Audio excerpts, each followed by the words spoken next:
Emmanuel travaille dans l'atelier de reconditionnement des montres chez Bulgari à Neuchâtel. Il est le premier apprenti opérateur en horlogerie du site. Je viens de recevoir une série de 50 pièces à refaire. Alors là, pour l'instant, je les démonte pour pouvoir les relaver. Puis après, pour qu'on puisse les remettre à neuf, pour pouvoir les remonter, les huiler, puis pour pouvoir faire tous les réglages qui vont avec. But de l'opération, redonner à nos montres une seconde jeunesse. Ce qui me plaît, c'est qu'une chose si petite puisse fonctionner en fait. Les pièces sont tellement petites qu'on ne sait pas comment elles font pour pouvoir donner l'heure exacte, pour pouvoir être autant précises.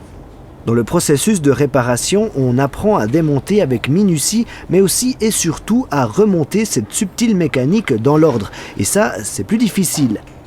Savoir dans quel sens va une roue, quelle huile il faut mettre, dans quel sens ça va tourner. Après, il faut trouver s'il y a des soucis au moment où on remonte. Il y a beaucoup de choses en fait. Au début, je tremblais beaucoup, mais avec le temps, on s'y fait, on tremble moins, on devient patient.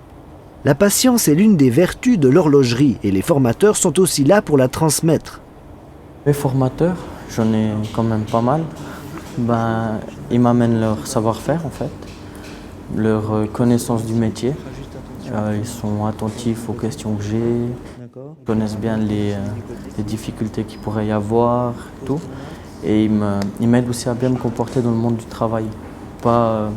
C'est plus l'école secondaire. Ils me disent que je dois être à l'heure, être dans les temps, parce qu'on a des temps pour faire nos pièces. Mais soyons précis, Emmanuel n'est pas horloger. Sa formation d'opérateur dure 2 ans. Elle ne débouche pas sur un CFC, mais sur une attestation fédérale de formation professionnelle.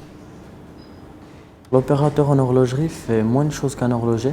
L'horloger va plus toucher dans les réglages, tout ce qui est balancier et tout ça, que l'opérateur, normalement, il se contente de remonter la montre, poser cadran, aiguille, emboîtage et puis après l'envoyer pour le pose bracelet. Bien qu'en début de formation, ça ne l'empêche pas d'avoir de la suite dans les idées. Après avoir fini mon apprentissage, je me verrais bien continuer un autre apprentissage ou rester dans l'entreprise et pouvoir m'améliorer.